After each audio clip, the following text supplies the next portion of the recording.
qui a couru après moi pendant des années, maintenant que j'ai accepté, c'est lui qui fait le difficile. C'est à lui qu'on doit demander pardon pour s'engager, je ne comprends pas. À elle, j'ai répondu. Et plus tard, j'ai été inspirée d'une situation que je vis moi-même. Et je vous fais la vidéo aujourd'hui. Donc, regardez jusqu'à la fin, les filles, je vous donne un secret. Dans mon quartier, il y a une dame qui fait des chips bananes. Elle fait non mûr, elle fait mûr. Mais moi, je préfère non mûr. Donc, les chips salés.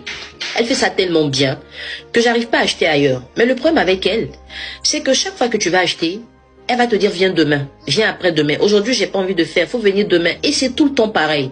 Donc, le jour où tu as envie de manger les chips là, tu vas pas manger. Hein. C'est quand tu n'y penses plus, c'est là qu'elle va te donner. Mais pourtant, c'est quelque chose qu'on paie avec l'argent, on lui demande pas en fait. Et puis, on paye pas 2, 3, on peut payer 10, on peut payer 15. Donc, pourquoi elle fait tout ça? Mais comme elle faisait bien, on était obligé de faire avec. Ok.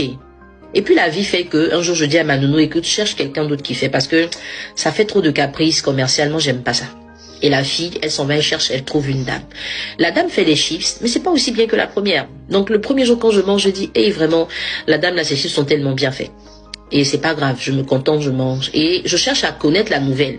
Et je lui dis, madame, vos chips là, c'est pas mal. Hein, mais je pense que quand vous faites l'emballage, il y a du vent qui rentre dedans, ou bien c'est un peu salé. En tout cas, j'ai essayé de lui dire des choses que je n'appréciais pas. Mais j'ai trouvé que c'était une femme très réceptive, très calme. Elle dit, ah bon, ok ma chérie, j'ai compris. C'est ma fille là qui attachait, mais maintenant moi je vais attacher. Ok, celle-là, tu dis c'est beaucoup, d'accord, je vais diminuer. Donc elle était comme ça. Et je lui disais, l'huile aussi, faut pas trop l'utiliser parce qu'après, ça fait qu'on sent qu'il y a un arrêt. Elle dit, ah ok. Et les jours qui ont suivi, quand j'achète les chips là-bas, c'est parfait. Elle n'avait pas encore atteint le niveau de l'autre, mais c'était déjà bien. Je dis super. C'est comme ça que j'ai viré pour commencer à acheter les chips chez la nouvelle dame. Donc l'ancienne là, elle voit ma nounou. Ma chérie, il y a chips, hein? Tu payes pas? Elle dit non, non, ma tante a déjà payé. Elle a payé chez moi. Non, on a payé ailleurs. Ah, mais pourquoi? Bon, demain, il faut venir. Elle fait chaud, elle met un cadeau dessus. Le lendemain, on n'en a pas besoin. On n'y va pas. Le surlendemain, pareil. Donc aujourd'hui, on n'achète plus les chips chez la dame. Pourtant, avant, c'est nous qui la poursuivions pour acheter les chips. Vous voyez? Des fois, quand un homme te court après pour être avec toi, ce n'est pas parce qu'il veut jouer. Il veut vraiment être avec toi. Mais tu te fais tellement désirer. Tu le fatigues tellement. Tu le malmènes tellement. Tu dépenses tellement son argent. Tu fais tellement de choses qu'il se dit, tu en vaux le coup. Mais quand il te pratique, il se rend compte que c'est rien d'extra. En fait, tu ne proposes rien de spécial.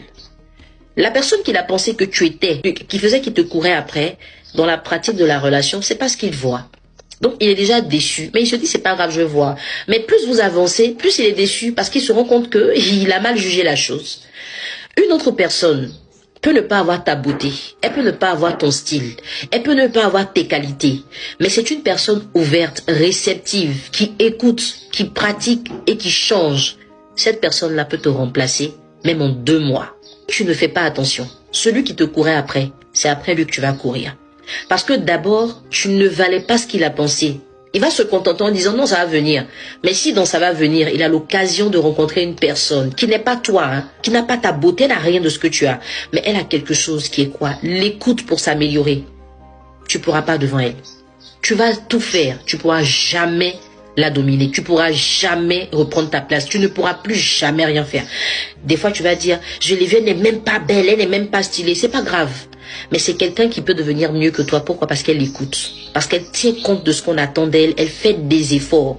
Mais toi, comme tu te dis qu'on te court après, tu ne fais plus d'efforts. Tu banalises les gens, tu parles mal, tu te comportes mal, tu donnes des rendez-vous, tu respectes pas, hein, tu t'excuses pas, on t'appelle, tu décroches pas. Ah non, je dormais, j'étais fatiguée.